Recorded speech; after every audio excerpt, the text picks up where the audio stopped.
What's up, Team Tobias? What's up, Belmont, Texas? What's up, Fades in Gaming? I think that's the right one. Lane Haymont here with Ann Rose, Jackie Lipton, and Kelly Dyksterhouse. We are going to be talking about online pitch events because last week there was something called Quest Pit. And the only reason I knew it existed is because I signed on and someone happened to tweet about it. What? So I missed Quest Pit. I don't even know what Quest Pit was. What was Quest Pit? Do you even know what it was? No idea. There was literally no description. There was... I didn't even know how to request material, so I just included how I request for... I found what it is. For Pitch Wars. Here's what it is. Pitch the works and project you'll be watering this spring, April 3rd. So it's pitching projects that aren't done. So now I wish I hadn't gone in because now I'm going to have to tell people, I liked your thing and it's not done. Tough cookies. I can't do anything with it. Wait, it was pitching projects that weren't complete? Yes. For what purpose? I don't know. I don't know. I have literally no idea. That's the thing. Perhaps they were wanting to gauge if the concept had legs. Yeah, but that's it would today. That doesn't mean it will when it's finished in a year. Finished. Yeah, I don't know. Oh, the concept of the book. Yeah. Maybe they're trying to gauge whether or not it was worth spending a year of their life writing. Okay, so I don't know. I'm just grasping straws. I mean, okay, so actually, I've known of authors that do that. Like they'll use pitch contests to pitch projects they haven't written yet, and then they'll send them to you like a year later. Oh, that would make me so mad. That would make me so mad if I were an agent to like that, and then they hadn't written it, and I had to wait for them to write it. That would make me so mad because I put my heart and energy into liking that tweet. I'm not even being facetious. I liked a tweet because I think it was supposed to be a fake book too. Like it was kind of a ridiculous pitch, but it sounded super cute. And I was like, well, I don't know if this is real or not, but if this is a real book, I need to see how you were able to do this because it sounded so fun. And I don't think no one ever hit me up. So, But when you think about it, a little bit.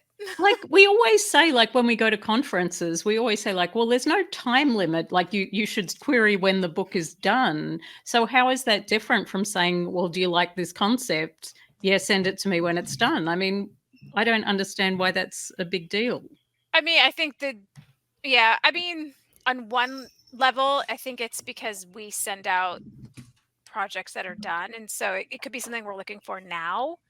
And so, I mean, but that's what a pitch event is, right? Like we're looking for projects to fill our list at the time. So if it's not done for another year, I might have already signed 2 other adult fantasy authors, and now I don't have a space for that anymore, for example, which is not true. But so for our 3 to 20 listeners, pitch events started, from Pitch Wars. That did so successful, and people who won got, tended to get deals. So all these, once that closed down, I don't exactly know why. Our agent buddy Sarah was involved in Pitch Wars in some fashion. I think I could be making that up. Yeah, they were. Okay. So once that shut down, people started popping up Pitch Wars like events for everything. Like here's Pop Up Pit. A new event rebranded from the spontaneous Stalker Pit trend last year. Open to all authors seeking representation from agents or attention from acquiring editors. Also using the themed hashtag Lucky Pit. IWSG Pit, event associated with the Insecure Writers Support Group. I don't want to laugh, and I'm glad you did, Kelly, because I think everyone's insecure. I was going to say, I'm a writer and I'm insecure. Yeah. Is there such a thing as a writer who's not insecure?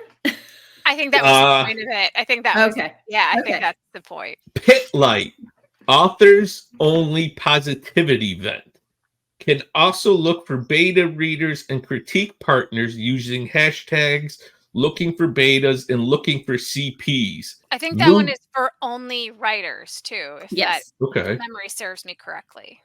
Mood pitch, I have heard of. Pitch event with mood boards, aka aesthetics, will be moving onto a Discord server and a specific website-based pitching platform. QIA Pit, for queer indie authors to find a wider audience, not for those seeking traditional publishing. So I they're know. looking for readers? Yeah, that's what it looks like. Interesting. Queer indie authors, like Okay. self-publishers or people with small press. Oh, okay. Joy Pit. Wait, but isn't a small indie press also still traditional publishing?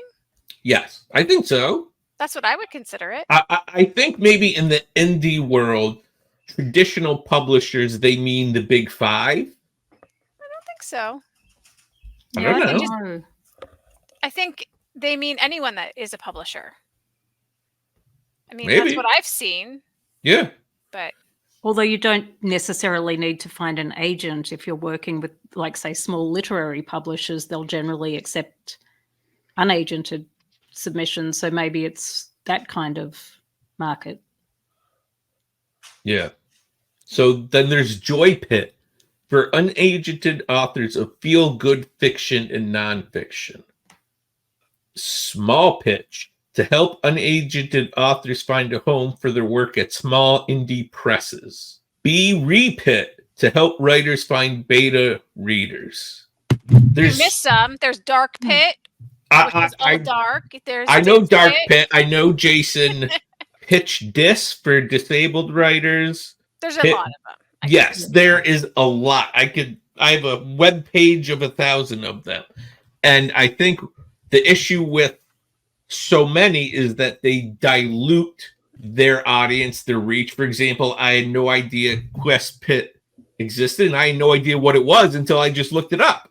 So it doesn't do, I think, what they're exactly intending to do. And also, I mean, Pitch Wars was kind of the wild, wild west when it came to editors and agents, because anyone could like anything and include anything in their bio. And I see Anne is clawing at. Well, I mean, the difference is with Pitch Wars, when it started, is that it was a mentoring program. So now they did have an open pitch event where anyone could pitch during on Twitter, right? That was a thing. But the main part of it was that you sent your work to a mentor, and a mentor would choose a mentee, and they would work with you over a period of time. And then those projects went to a special, like, online whatever, and then editors and agents could go and look at them. So that was a little different than all these other different pitch events when it's just on Twitter. Correct. And I'm glad you reminded me, because I found Jenny Kiefer through Pitch Wars. I think she was Cynthia Palaio's mentor, whichever it is. And, you know, we always tell authors to do their due diligence research when they're looking at agents and editors, including us.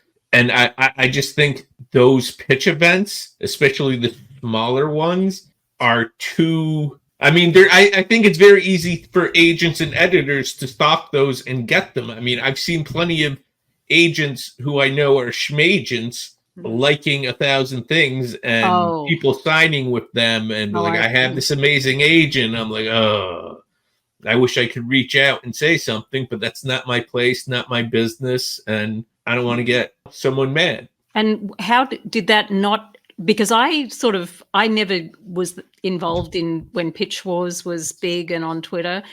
Did that happen at the big ones like Pitch Wars? Or, like, how did they prevent that?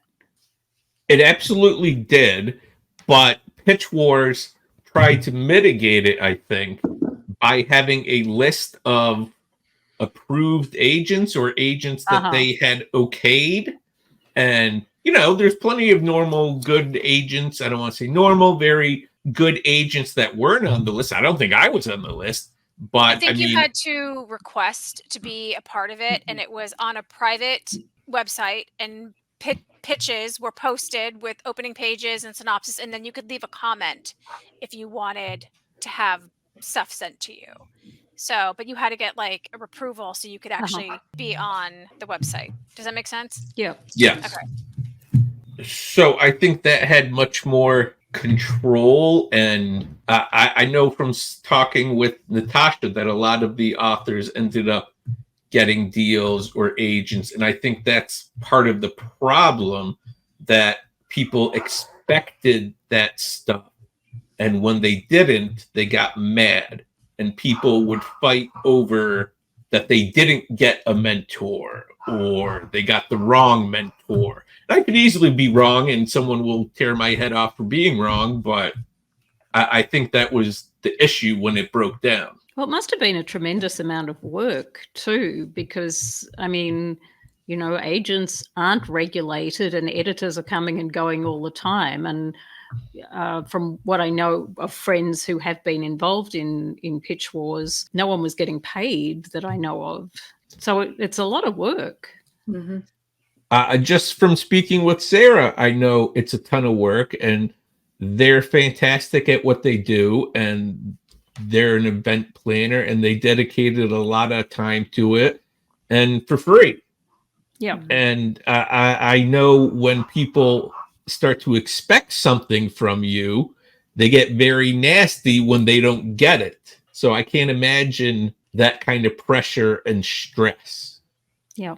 I think it also puts a lot of pressure on, I mean, and again, depending on the contest and what is being submitted, you know, because we went back to talking at the beginning about like snippets of things that aren't ready yet. And I think a lot of the contests are really just, you know, like a very quick pitch, a couple of quick comps, and then people get very disappointed because, yeah, I mean, you know, an agent or editor is liking your concepts, but they haven't yet seen any of your writing. And I think, you know, often the pieces that get 500 likes or whatever, that's on the basis of no one seeing the writing yet. So I think that makes for disappointment as well, because it's like we were saying in the query letters thing we were talking about last week, that it's a different skill, querying and writing. Well, pitching and writing is also two different skill sets. And this isn't to knock pitch events so much and say don't do them, because I think all of us, or at least me, I know Jackie, have found clients through pitch events. That's how I connected with Diana Rodriguez Wallach, who has 4 books with Delacorte: Small Town Monsters, Hatchet Girls. Go buy those books. The next one is called The Silence. That's coming out. Yep, I signed Stephanie Chabot from the Savvy Authors Pitch Fest some years ago, and she's she's a nonfiction author predominantly, and basically we've certainly sold the thing she pitched with in a 2-book deal, and a bunch of other stuff as well. Yeah, the project Diana posted, we sold to Delacorte. I signed authors from pitch events and sold their projects. So I can think off the top of my head, Stephanie Valentine, her first love language is coming out next year with Penguin Workshop. And then I believe I got Stan Yan through a pitch contest as well, and his book, The Many Misfortunes of Eugenia Wang, which actually was not the one that I signed him on, but we ended up switching gears because we talked about stuff and he wanted to do that one first, and it ended up being just fine. But yeah, that book comes out also next year with Simon & Schuster. I love his work. I see him on Twitter a lot. I love it. He's amazing. Yeah. I'm trying to think of anyone else. I don't know. Rosebuds, if I missed you, I'm sorry. Rosebuds. So, I mean, I think pitch events can work. I wish it was more organized, but that's like saying I wish agents were more regulated. I mean, yeah, we have the AALA, but it doesn't do anything, at least not between agents. Yeah, I think it's tough, and I think you're right that there's so many of them that it's really hard to stand out anymore. And also, I think that with the new owner of Twitter, and it's just Twitter, that algorithms are just terrible, and so I mean, I know that I personally, whenever there is a pitch event, I do try to be participating in it. And I will sit there almost all day and just kind of like refresh the feed and try to like go through all of them. And I will still 2 days later see a tweet that was just like a pitch that I never saw. And I was just like, how did I miss that one? I literally was on the feed almost all day long. Like there's no way to get it. And then there's like DivPit that moved over to Discord this past year. And that was kind of, I mean, I know that they tried very hard. It was very well, it looked pretty, but like I know functionality, at least from probably user error. Whenever I tried to like something, I would like make it bigger so I could read it, and then I would try to like it, and then it would disappear, and then I couldn't find it again, and then I personally had a lot of trouble working with the interface to make sure that, because as soon as someone like likes something, it like bumps it in the feed, and so if I'm in the middle of like hitting that button and someone else already did it, it's like bloop, and I'm like, wait, where'd it go? Yeah. And if I recall correctly, wasn't Pitch Wars going to go monetized, that you would have to pay for it, and then people got upset about that? They did go monetized. You had to pay like $20 to be able to pitch to like 5, I think it was, mentors. And I remember people were so upset about, but I mean, coming from a capitalist society and having studied business in some fashion in college, I mean, them's the breaks. I mean, something gets so big, it has to monetize. But that's what happened to the money, because it wasn't the mentors that were being paid. No. I mean, they have to do all the behind the scenes, the website, domain hosting, all that jazz. Unless you have some rosebud conspiracy going on. I mean, if you just do the math, right? Like, I think I don't remember at the time, but if you did the math, $20 a pop, and how many people applied, like they made some cash on that, because hosting a domain does not cost the amount of money that they pulled in on that event. So I mean, I'm not saying people should not get paid for their time. That is not what I'm saying. People absolutely should get paid for their time.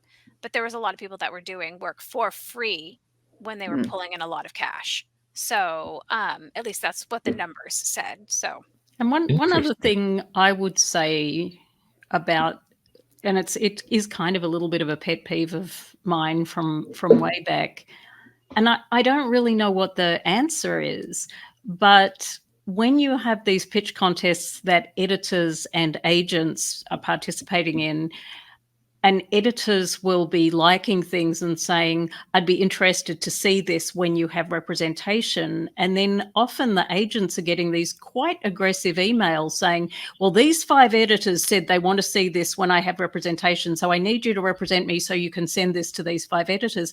And that editor, like the agent, has seen no sample of the writing at all. So it's the concept, if the editor, and I'm not complaining about editors, we all have hard jobs. We're all, gatekeepers, for better or worse to some degree. It's always seemed a bit weird to me that when editors aren't specifically opening their doors for unagented submissions to say, when you have an agent, I'd like to see this, because it does create that presumption that all you need is to get an agent to sign you and then you have a publishing contract. And that is not how it is intended, but it is how it's interpreted a lot. An agent will request pages and then just not fall in love with them and then pass. And then authors are upset and don't understand why. There's just so much more that goes into it. I'm also curious. I have heard of situations. It's been probably since 2021 since I participated in a Twitter pitch event. I did find a client on there, and she's on sub right now. So fingers crossed with that.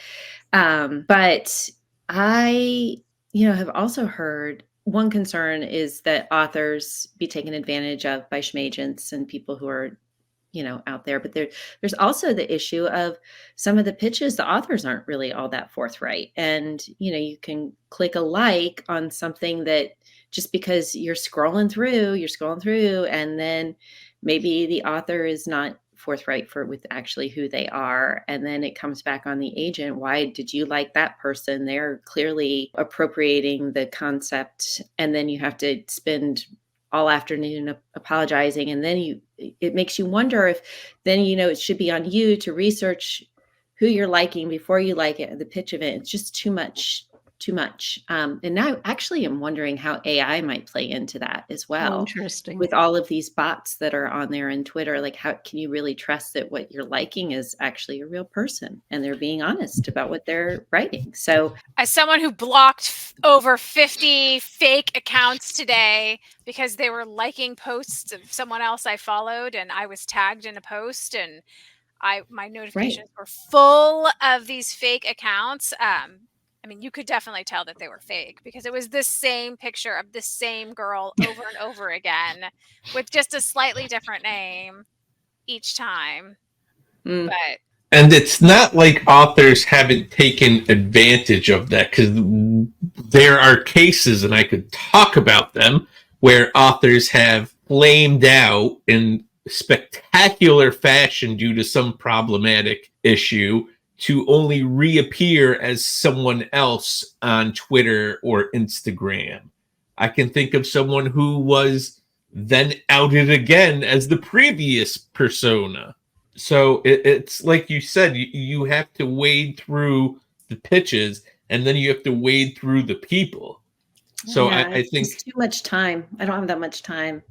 I've seen some people just create an account just for pitches, and they will just create an account just for the pitch. And if you go to their profile, you'll see just the pitches and that's it and no other information. And then they abandon the profile after the fact. So, and I it think seems like a lot of work. Well, sometimes I think that's because the person just isn't on that platform. So I've certainly seen authors who weren't on Twitter, but then decided they wanted to try a pitch contest. And I mean, typically there's like one or two posts saying, hey, I'm just trying this out. I want to try out this. So you sort of know it's a person doing that. But it is, I mean, I do think social media in general is a more problematic, it's always been a problematic place. I think it's an even more problematic place than it has been previously. And I think personally, I'm less inclined than I was a few years ago to follow those kinds of events. Like I'll do ones where I'm invited to participate and there's some kind of website, and I don't know if there's any sort of quality control necessarily of the authors, but there certainly is of the agents and the editors, and someone running it that you can talk to. And they're the main ones. I really don't do that many now. Yeah, same here. I was super duper late to Pitch Wars. I arrived like 5 years after it started, right when it was about to crash and burn. And then I noticed Pit Dark and Quest Pit. And I think once you get to a certain point in your career, it's much more difficult to pay attention to it, especially since they seem to crop up every now and then and disappear, just like querying software. Every so often, someone will come along and say, I'm doing Query Manager, and it's brand new, totally different, and no one has ever thought of it this way. And agents have to pay to use it. Yeah. Yes. And they have to come and search through thousands of, authors just go and post their one thing, and then agents have to go in and search through all of them to find you. And I get the reasoning behind it, but I also live in reality where it doesn't work. My biggest problem with those ones where the author only puts it up once and then it allows any agent to go in and say I want it is that it shifts the power imbalance. Like agents already have this power, right? Like we cannot say that we don't. We have a certain amount of power that we have. And by saying now that I can go in and say, hey, author, I don't know if you want to work with me or not, but I want to see your stuff. Like that to me feels like more of a power imbalance. Right now, the way querying works is that an author has the ability to say, you know what, I want to query Kelly, but I don't want to work with Anne. And that's fine, right? Like that's their prerogative, and that's totally acceptable. But if they want to work with Kelly, they should be able to say, hey, Kelly, I'd really want to work with you. right? Because you want to work with Interesting. someone who wants to work with you, and Right. vice versa, right? So where does an author who doesn't know much about the industry, who maybe hasn't been on the platforms and know about the schmagents, like how do you protect them from those bad actors in situations where anyone who can just pay the fee and say they're the agent go in and say, "Hey, I want to read your book. Send me all of your material." I think it changes the power imbalance so much that it's not a benefit to authors. Yes, it takes less time for them, but reality, I think that it's going to cost them more in the end. Mhm. I think that's an incredible way to look at it, especially that just, yeah, absolutely. Because when I would like stuff on Pitch Wars, and I obviously would not be chosen to be queried. I mean, that's their right. They have the power to say, nope, you don't get to see this project that went to somewhere else and sold for 7 figures. Right, but let's say, for example, you are the only one to like it, right? So then that author's like, well, then I mean, no one else has liked it. Maybe I should send it to this person, and maybe they don't know that they're a schmagent or they're, So it's just, Right. I was an author. I queried. I am an author. I still queried. I queried as an author. I queried as an agent. It's not fun querying, and I get it, Right. but I think that it keeps the power though with the author on who Right. they're picking and choosing. Interesting. Did you ever go into use a pitch event as an author? I did. Which ones? I don't remember. Did It was you a get long any? time ago. Oh, I don't think I got any likes because I was terrible. It's like when I first started. So yeah, Was I it don't. The Impossible Life of? No, Okay. it was not. No. No, I actually Never did pitched that. too when I started. I can't remember what, but I did do some of them and I didn't get likes or anything and just ended up feeling pretty bad about it. But, I have an agent and I just queried. I give big props to anyone who partakes, because I would not have the courage to do that. I'd be like, oh no, I'm horrible. No one wants to read my crap, which is true, but I still wouldn't do it. Even if I thought people wanted to read my crap, I would just be too. I'd be like, no, I'm not doing that. Yeah, I actually think it's not a good first step. I think a lot of starting authors do that as the first thing. And I think you learn more and you're forced to do more in the way of research and get to know the industry by actually researching agents and querying them. And I know that takes longer than writing a short pitch and it's less fun. But I just think you do end up more informed and you have a better handle on what you're doing. Right. I mean, I think we should actually say something positive about these things because we've spent the whole episode saying how terrible this all is and how you shouldn't do it, and maybe we just all feel that way. Well, I will say every single one of us has found clients through pitch events. So right, Yeah, I mean, there's absolutely. the positive.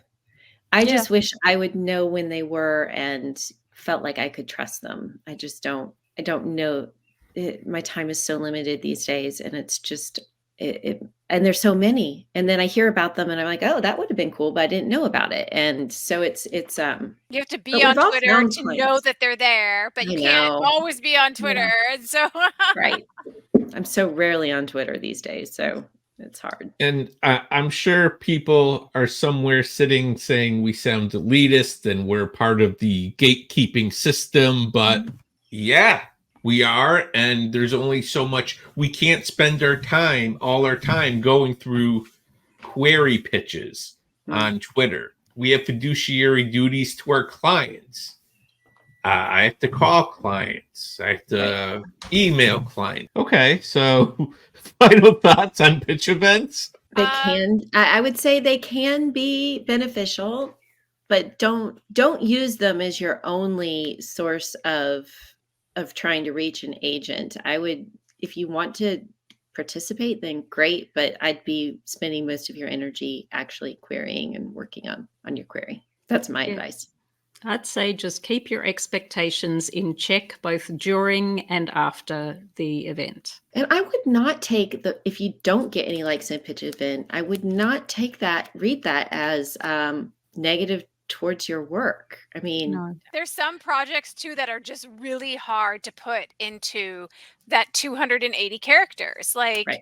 there's just some projects that you just can't do it. I mean, Right. as wonderful as they are, you just cannot break it down to And that. to what someone was saying about the algorithm, I noticed the publishing hashtag was trending yesterday, and all of Twitter was using it. People pitching crypto were using it. Yeah. People complaining about politics were using it, and it's just to game the algorithm. Yeah, I didn't see that, but I don't think I was on it yesterday, so I missed the publishing Discourse. rush. Yeah. What was it about? Was there any actual publishing discourse? I don't remember what it was. Maybe no, it was a pitch of it was Quest Pitch. Now Oh. that I think about it, it was Quest Pitch. People were using it to game the algorithm. Yeah, when I would go, this is off topic because we were supposed to do our last thoughts, but when I used to go through them, right, and look for pitches, I would report the ones that were spam, like in between, because Good for you. there would always be spammers in there, like, oh, you should buy my T-shirt, or whatever it is, and I'm just like, oh my god, just stop! Like, I don't want your T-shirt. I don't want your T-shirt. Thank you. But picture events, I mean, they can be fun. They're fun. If you go into them lighthearted, you're just there to have fun, build community, see other authors, support other authors, find out what the other authors are that are writing in your genre. I think they can be massively beneficial, right? But I don't think they should be the end all be all. You still want to query. I found I think I found more authors through querying than I have through pitch events. Absolutely. No, I have found authors through pitch events. So don't put all your eggs in one basket. Right. Do it for fun. If you don't get any likes, don't take it as a knock on your work or anything like that. Like, your book is probably wonderful. It just, for whatever reason, the algorithm didn't enjoy pushing yours to the front of the list. Who knows? So, Okay. Anne Rose, why don't you take us out?